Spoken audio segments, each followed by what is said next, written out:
I never expected that paying for a stranger's medicine would save my life. But when the elderly man gripped my arm at the pharmacy and whispered, "Don't rake your garden after your son leaves something," in his urgent tone, it made me listen. The next morning, when I looked out my front door, I was shocked to see the traces the leaves had left behind. Only then did I understand that warning had kept me alive. I'm truly grateful you're here. Before we begin, I'd love to know where you're watching from. Drop your city or country in the comments. It helps me understand who's listening. A quick note, this story blends real lessons with creative elements for reflection. Names and details may be fictional, but the message about family trust and second chances is something I hope resonates with you. It was a Monday morning in early October when everything began to unravel, though I didn't know it yet. The kind of morning that made you grateful to be alive. Cool air, golden light spilling across the cornfields, and the satisfying creak of the porch steps beneath my boots. I'd been waking at 5:30 for more years than I could count. Old habits, Mary used to say, die harder than the men who make them. She'd been right about most things. 5 years gone now, and I still reached for her side of the bed every morning. Still brewed 2 cups of coffee before remembering I only needed 1. The Crawford place, my place, our place, stretched out across 240 acres of Kansas farmland. Good land, the kind that knew the plow and gave back more than you put into it. The house itself was nothing fancy. A 2-story farmhouse built from honest timber back in 1947. White paint peeling in places I kept meaning to fix. A barn out back that leaned just slightly to the east, like it was listening for something on the wind. From where I stood on the porch, coffee in hand, I could see the whole spread. The equipment shed where my old John Deere sat waiting for spring planting. The chicken coop where a dozen hens were already raising their morning complaints. The cattle pasture where 20 head of Angus grazed in the mist. Mary and I had built this life together, board by board, fence post by fence post, year by year. She passed away 5 years ago, leaving a quietness in the house that I'd never quite gotten used to. Some mornings I still heard her humming in the kitchen. Some evenings I'd set 2 plates on the table before catching myself. The grief had dulled to a manageable ache, the kind you learn to carry without thinking about it too much. I finished my coffee and got to work. The cattle needed checking. The fence along the south pasture had a weak post, and there were always a dozen small repairs waiting for attention. At 68, I moved slower than I used to, but I moved steady. That's what mattered on a farm, not speed, but persistence. By mid-morning, I was examining that fence post when my mind drifted to Brandon, my boy, 38 years old now, though sometimes I still saw him as that kid who'd helped me mend this very fence, asking 1,000 questions about why we did things the way we did. He'd stopped by the farm last Sunday, unexpected, but welcome. We'd sat on this same porch, shared a beer, talked about nothing in particular. Then, casual as you please, he'd mentioned a new business venture, a restaurant franchise, he called it. Something about investors and expansion opportunities, and needing just a little bridge capital to make it all happen. But I hate to ask, Dad, he'd said, not quite meeting my eyes. But I'm $5,000 short, just until the investors come through next month. I'll pay you back with interest. $5,000. Not a small amount, but not impossible either. I'd worked my whole life to be in a position to help my son when he needed it. Mary would have wanted that. You don't need to pay interest, I'd told him. Family doesn't charge family. But you sure about this venture? Restaurants are tricky business. It's a sure thing, Dad. I've got it all worked out. I'd written him the check right there, watched him fold it into his wallet with that smile that reminded me so much of his mother. He'd hugged me before leaving, held on maybe a second longer than usual. "Love you, Dad." "Love you too, son." Now, 3 days later, I wondered if I'd asked enough questions. But then, I'd raised Brandon to be independent, to chase his dreams. A father had to trust his boy to make his own way in the world, even if that way looked different from his own. The farm itself was worth somewhere north of $1 million, too, according to the assessor who'd come by last spring. Good land, good water rights, well-maintained buildings. I'd planned to leave it all to Brandon someday, not that we'd talked about it much. Nobody likes thinking about mortality, but it was understood. This land had been in the family for 3 generations. It would pass to the 4th. I spent the afternoon doing what I always did, checking irrigation lines, making notes about which fields would need rotating next season, planning repairs that would wait until after harvest. Honest work, simple work, the kind that let a man's mind wander to good memories. Mary planting sunflowers along the fence line because she liked watching them turn their faces to the sun. Brandon learning to drive the tractor at 14, grinding the gears until I thought they'd fall out, then getting it smooth as butter by the end of summer, the year we built the barn, all of us working together through July heat that could melt steel. Good memories as the sun started its descent toward the horizon, painting everything in shades of amber and rust. I stood on the porch again with my evening coffee. The land stretched quiet around me, corn ready for harvest pastures, green from the September rains, sky so big and blue it made you feel small in the best possible way. This was my life. Simple, predictable, good. I had no idea that this routine Monday would be the last peaceful day I'd have for a very long time, or that my own son had already set plans in motion that would tear everything apart. That afternoon, I made my regular trip into Lawrence to pick up my heart medication. It was a simple errand, one I'd done 100 times before. But this time, an elderly stranger would change everything. The drive took 30 minutes along County Road 47, then onto Highway 59, where the flat farmland gradually gave way to the outskirts of town.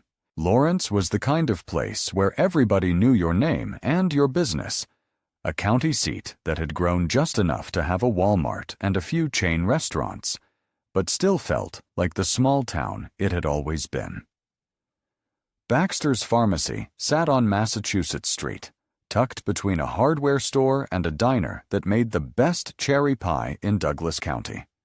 I'd been coming here since Old Man Baxter ran the place back in the 70s. Now his granddaughter, Emma, worked the counter, a sweet girl in her early 30s with red hair pulled back in a practical ponytail. The bell above the door chimed as I walked in.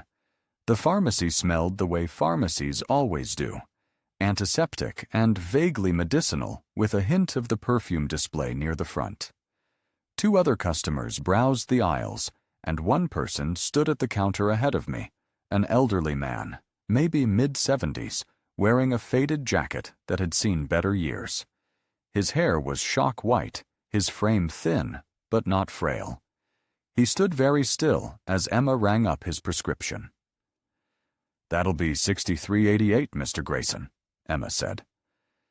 The old man opened a worn leather wallet and counted out bills. 20, 10, 5.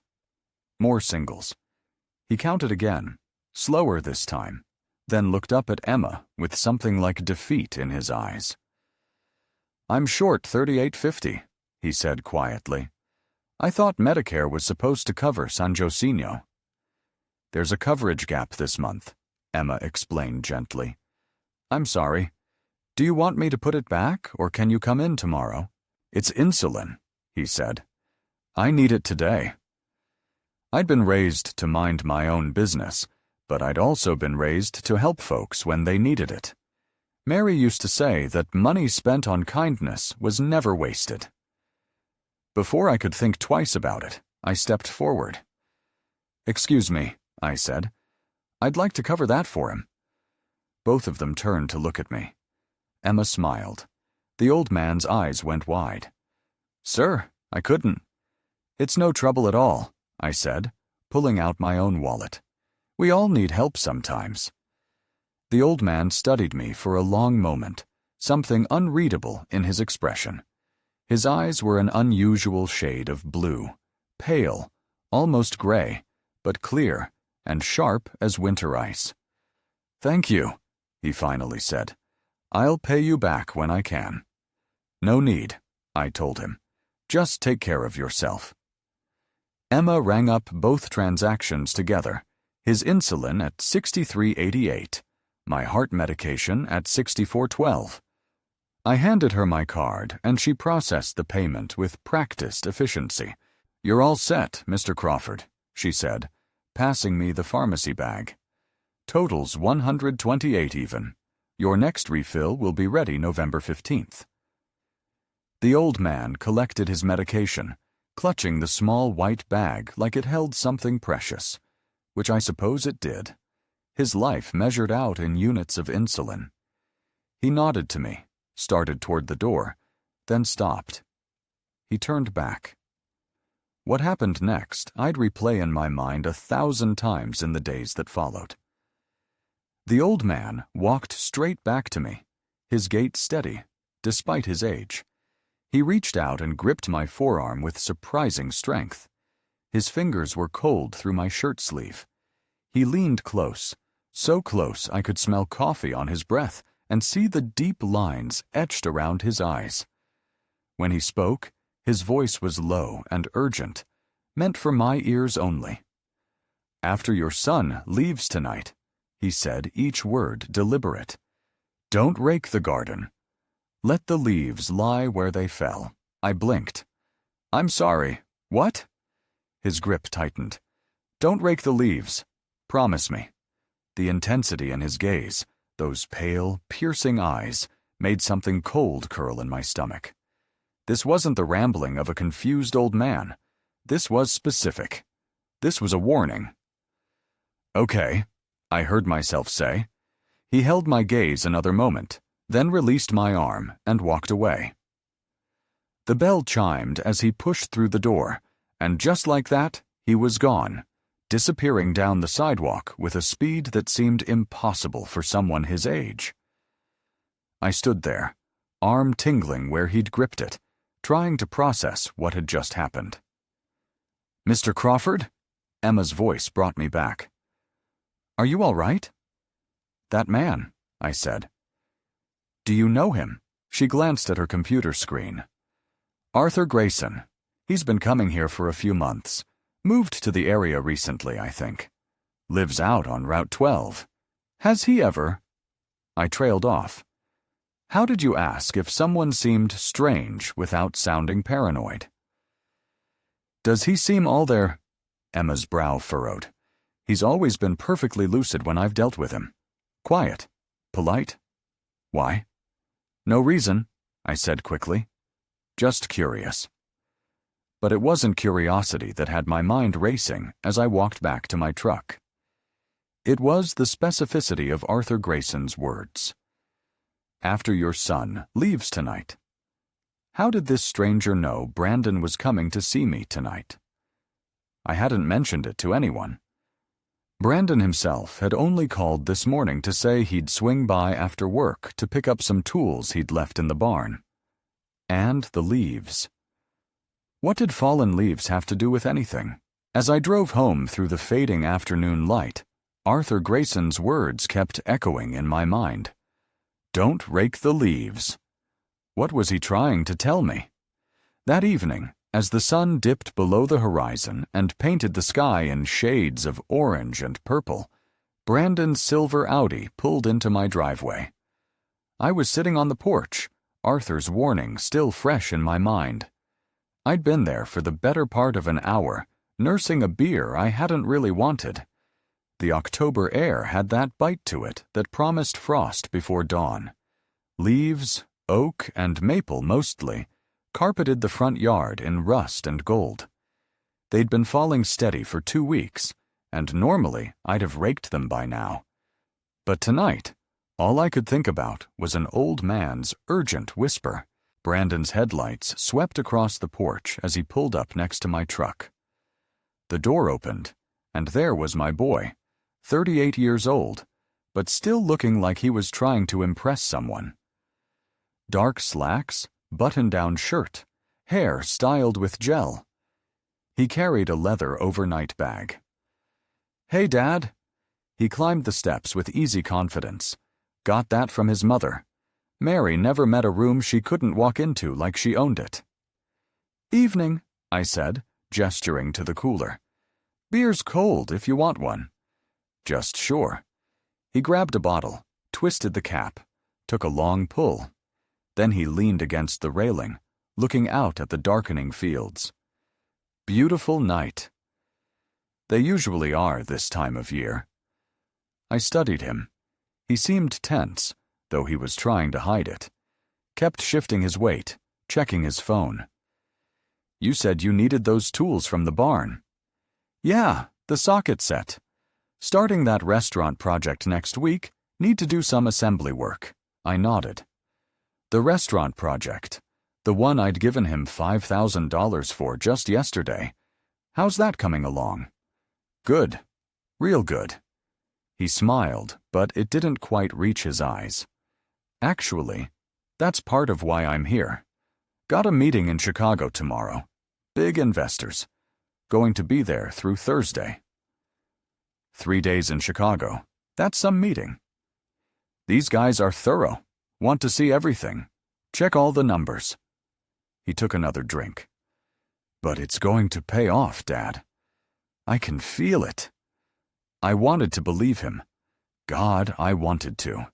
But something in his manner, the way he wouldn't quite meet my eyes, the tension in his shoulders, set off alarm bells I couldn't quite name. Well, I hope it works out. We sat in silence for a moment, listening to crickets tune up their evening song. Then Brandon pushed off the railing and looked down at the yard.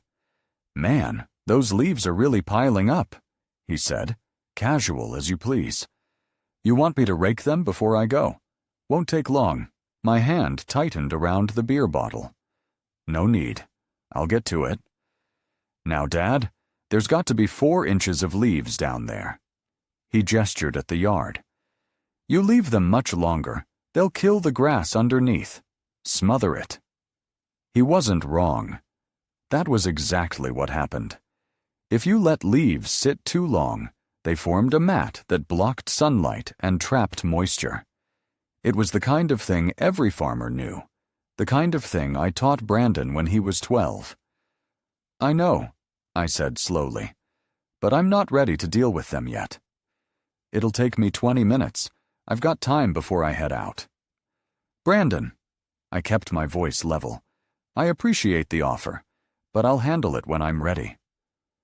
He studied me for a long moment, and I saw confusion flicker across his face. This wasn't like me. I'd always been the type to stay on top of maintenance. Letting the leaves sit made no sense from his perspective. "Okay," he said finally. "Your call." But there was something in his eyes, a flash of frustration maybe, or calculation that made my skin prickle.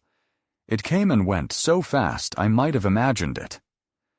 "Let me grab those tools," I said, standing. We walked across the yard together, leaves crunching under our boots. The barn door creaked as I pulled it open. I found the socket set on the workbench, right where it always was. "Here you go," I said, handing it over. "Thanks, Dad." Brandon took the case, tucked it under his arm. Then he paused, seeming to wrestle with something. "Hey, I know I've been asking a lot of you lately. The money, the tools. I just want you to know I'm good for it. I'm going to pay you back. And then some." "I know you will, son." He stepped forward and pulled me into a hug. I hugged him back, feeling the familiar shape of him, taller than me now by a couple inches, broader through the shoulders, My boy grown into a man I sometimes didn't quite recognize. "Love you, Dad," he said into my shoulder. "Love you, too." He held on maybe a second longer than usual, then released me and stepped back. His eyes were bright with emotion, or maybe just the barn's overhead light reflecting funny. "I'll call you from Chicago," he said. "Drive safe." I walked him back to his car, watched him toss the tools in the trunk. He started the engine, gave me a wave through the window, and pulled out onto County Road 47. The tail lights disappeared into the darkness, and I was alone again with the crickets and the cooling air and a yard full of leaves I'd been told not to touch. I stood there for a long time, staring at those leaves, thinking about Arthur Grayson's cold fingers on my arm, about the urgency in his voice, about how he'd known Brandon was coming tonight when I'd told no one. Finally, as the temperature dropped toward freezing, I went inside and locked the door, checked it twice, which wasn't like me, poured myself a whiskey I rarely drank, and sat at the kitchen table with the lights off, watching shadows move across the yard. As I lay in bed that night, I couldn't sleep. Brandon's request kept playing on repeat in my mind, along with Arthur's warning. Something was happening, something I didn't understand yet, and whatever it was, it had everything to do with those leaves in my yard. The next morning broke cold and clear. I woke at my usual time, 5:30 a.m., but instead of my normal routine, I found myself drawn to the front window. What I saw there made my blood run cold. Two distinct tracks cut through the carpet of leaves in my front yard, as clear as if someone had painted them there. They ran from the gate, curved around the side of the house, and disappeared toward the back garden.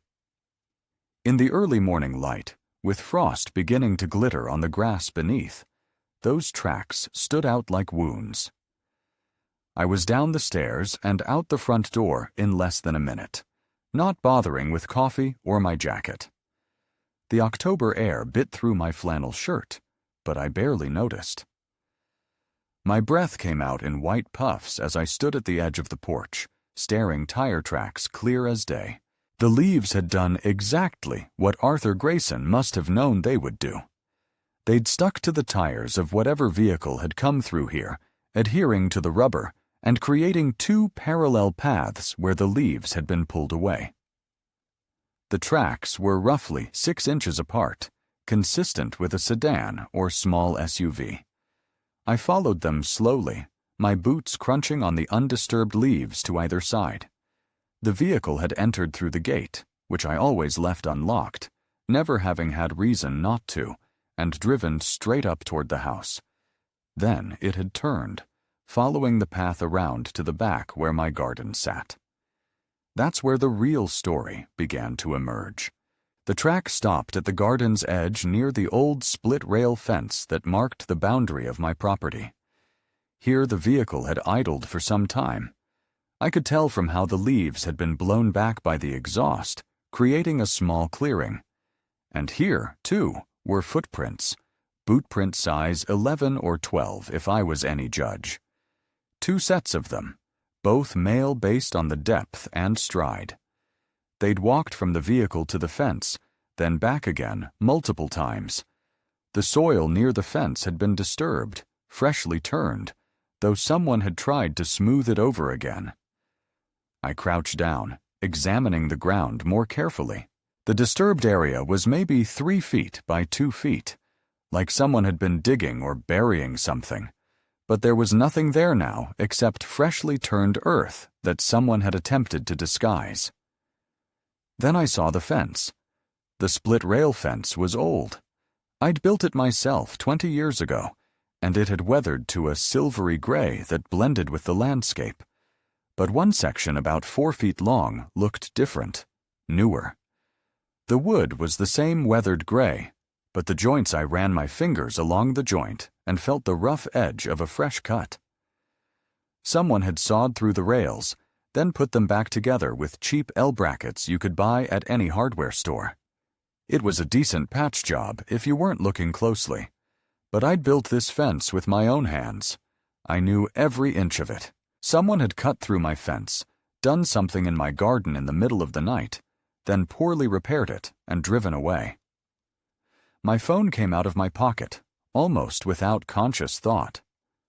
I wasn't good with technology. Mary had always handled that, but I knew how to take pictures. I documented everything: the tire tracks cutting through the leaves, the boot prints in the soil, the disturbed earth, the fresh saw marks on the fence. Each photo felt like evidence in a case I didn't yet understand. As I stood there in the cold dawn light, Arthur Grayson's words suddenly crystallized into perfect clarity. Don't rake the garden. Let the leaves lie where they fell. If I'd listened to Brandon last night, if I'd raked up those leaves like any sensible farmer would do, these tracks would be invisible. Gone. Whatever had happened here would have left no trace at all. The vehicle could have driven over bare grass, and I'd never have known it had been here. Arthur had known someone was coming. He'd known they would drive onto my property, and he'd known that those leaves were the only thing that would prove it. But how? How could an old man I'd never met before yesterday know that someone was planning to trespass on my land the same night my son left town? How could he have known, with such certainty, that he'd grabbed my arm in a pharmacy and warned me with eyes that burned with urgency? I looked down at my phone at the photos I'd taken, evidence of what exactly someone had been here. Yes, they dug in my garden, cut my fence, tried to cover their tracks. But to what end? The sun was fully up now, burning off the frost, and with the light came the cold realization that I was standing in the middle of something I didn't understand. Something planned. Something deliberate. Someone had waited until Brandon left. They'd known he was leaving, or at least they'd known I'd be alone. They'd come in the middle of the night, done their work, and left. And Arthur Grayson had somehow known it would happen. But who, and why? I needed answers, and I needed them fast. Later that day, unable to shake my unease, I decided to do some investigating of my own. If someone had been on my property last night, maybe one of the neighbors had seen something. But first, I needed to look again. The morning's discovery had shocked me enough that I'd rushed through more focused on documenting than understanding. Now, with the sun higher and my mind clearer, I returned to the garden. The fence repair looked even worse in full daylight. Whoever had done it had used 4 cheap L-brackets, the clearance bin kind, and hadn't bothered to pre-drill the holes. The screws had split the weathered wood in places. It was the work of someone who either didn't know how or didn't care. I ran my fingers along the cut edge again, clean, made with a proper saw, then put back together in a hurry. Why? The disturbed soil told me nothing new, but I noticed something I'd missed earlier. Leading away from the fence back toward where the vehicle had parked were faint drag marks in the frost-hardened ground, like someone had been pulling something heavy. I took more pictures, though I wasn't sure what good they'd do. By 2 p.m., I'd finished my chores and changed into a clean shirt. Mrs. Virginia Turner lived 3 properties down County Road 47 in a tidy ranch house that her late husband had built back in the 80s. She'd been widowed for a decade now, but kept the place immaculate. I'd known Virginia since she and Harold moved in. She brought us a casserole when Mary got sick, and another one after the funeral. Good people, the Turners. She answered on my second knock, a small woman with white hair, cut short and practical. Reading glasses hung from a chain around her neck. "Joseph Crawford," she said, smiling. "What brings you by? Nothing wrong, I hope?" "Actually, Virginia, I was wondering if I could ask you something about last night." Her smile faded. Come in. I'll make tea." Her living room had photos of grandchildren on every surface and a tabby cat curled on the couch. She gestured me to a chair while she disappeared into the kitchen. "Now," she said, returning with 2 cups. "What happened last night? Did you notice anything unusual? Any vehicles you didn't recognize?" She settled into her chair, studying me over her teacup. "Funny you should ask. I was up late, my hip was bothering me, and I saw a vehicle go past around 11:30. My pulse quickened. "No headlights?" "Well, they had them on dim, like they didn't want to wake people up." She paused. "That's why I noticed. Nobody drives past here that late unless they're lost or up to something." "What kind of vehicle?" "SUV, I think. Dark color? Black or dark blue, maybe. Couldn't tell you the make. They all look the same to me these days. Did you see which way it went?" "Toward your place," she said quietly. "I watched it pass, and it didn't come back for quite a while. Hour, maybe more." She set down her teacup. "Joseph, what's going on?" "Someone was on my property last night, cut through my fence, did some digging in the garden." I kept my voice level. "I'm trying to figure out who and why." Her eyes widened. "That's terrible. Have you called Sheriff Hendricks?" "Not yet. I wanted to gather some information first." I leaned forward. "Virginia, I know you have that security camera by your driveway. Any chance it caught something?" "Oh." She stood immediately. "You should have said." "Yes, I've got one of those Ring cameras. Harold insisted we get it after there was that string of break-ins over in Douglas County. Let me check." She led me to a small desk where a laptop sat. Her fingers moved across the keyboard as she pulled up the app and scrolled back to the previous night. "Here," she said, clicking on a video file. 11:17 p.m. The footage was grainy, but clear enough. A dark SUV, Toyota or similar, rolled past her driveway with its lights barely on. 2 people visible in the front seats, but too dark to make out features. The vehicle moved at maybe 10 miles per hour, cautious. "Can you fast forward?" I asked. She clicked ahead, stopping at 12:43 a.m. The same SUV passed again, this time moving faster, headlights still dim, going the opposite direction away from my property. "Can I get a copy of this?" "Of course." She fumbled with the controls. "I think I can save it to a USB drive. Give me just a minute." While she worked, I studied the frozen frame. The angle was wrong to catch the license plate, and the image quality wasn't good enough to identify the occupants. But it was proof, solid, time-stamped proof, that someone had driven past toward my property at 11:17 p.m. and returned at 12:43 a.m., almost exactly when those tracks must have been made. "Here you go," Virginia said, handing me a small flash drive. "It's all on there, Joseph. I really think you should call Paul Hendricks. This sounds serious." I will," I assured her. "Thank you, Virginia. This helps more than you know." She walked me to the door, her hand on my arm. "You be careful. People who sneak around in the middle of the night cutting fences, they're not up to anything good. I know." The walk back to my place took 10 minutes, and with every step my mind churned. 2 people, dark SUV, knew exactly when to come after Brandon left, stayed on my property for an hour and a half doing God knows what. As I walked back home, my mind raced. 2 people had trespassed on my property in the middle of the night, and I had a feeling Brandon knew exactly who they were. That evening, Mrs. Turner called me. "Joseph," she said, her voice tense, "I think you should come look at the video again. I noticed something."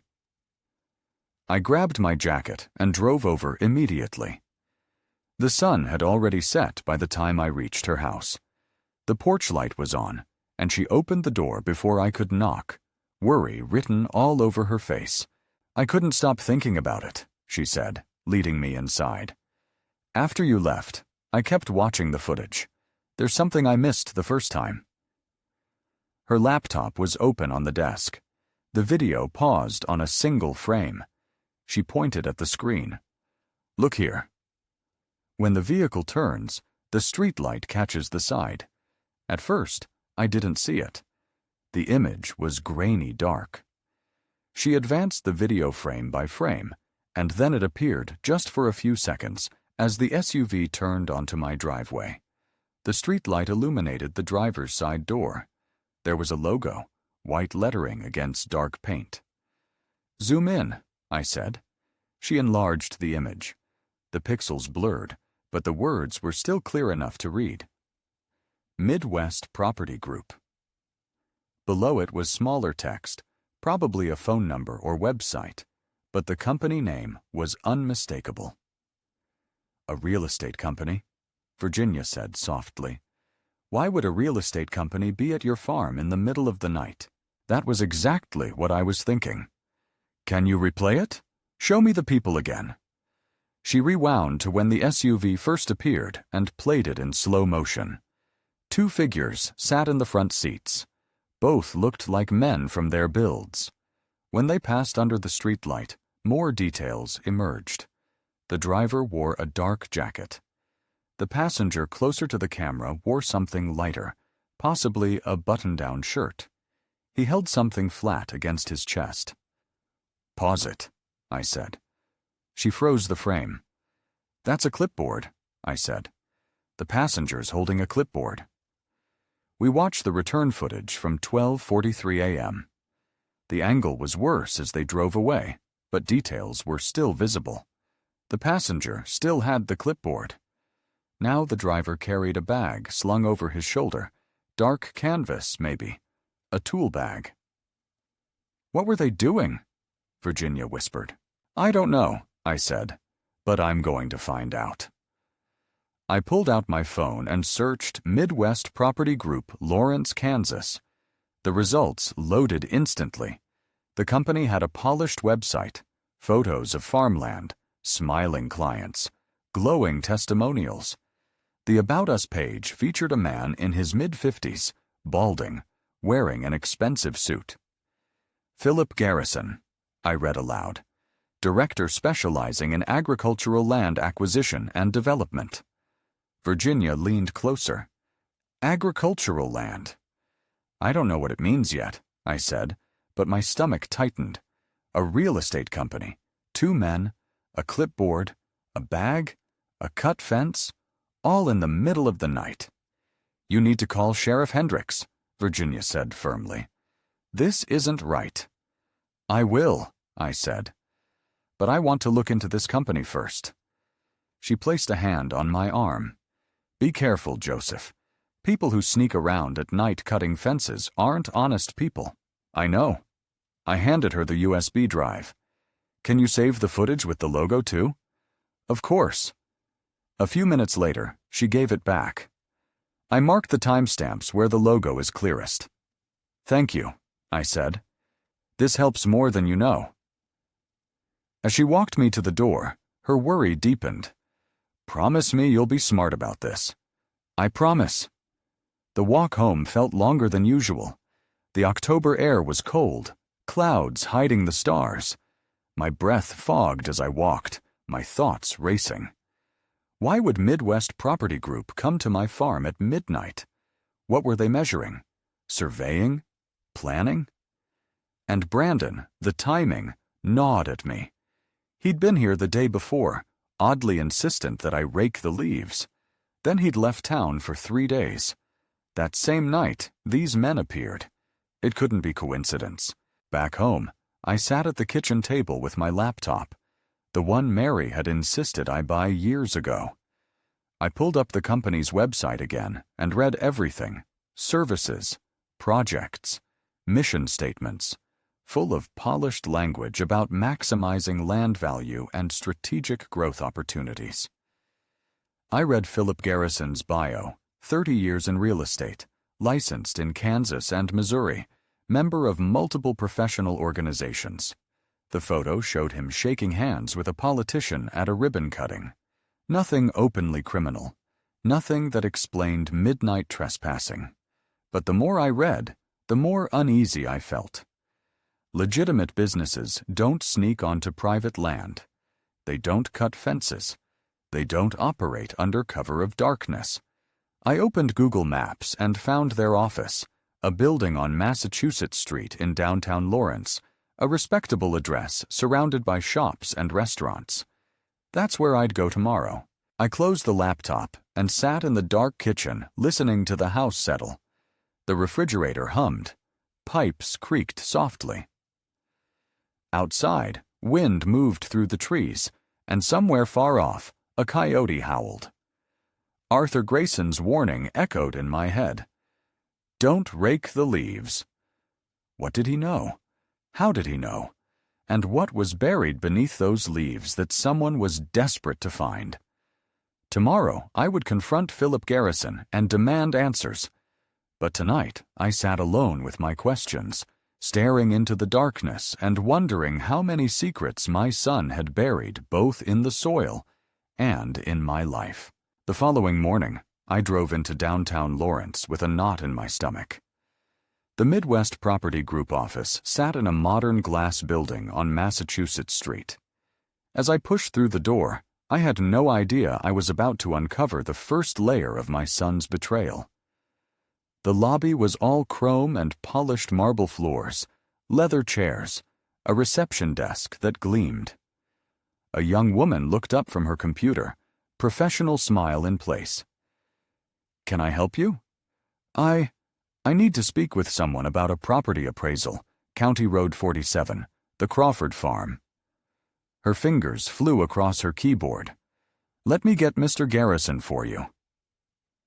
She disappeared through a door. I stood there, hands in my pockets, studying framed photos on the walls. Farmland turned into shopping centers.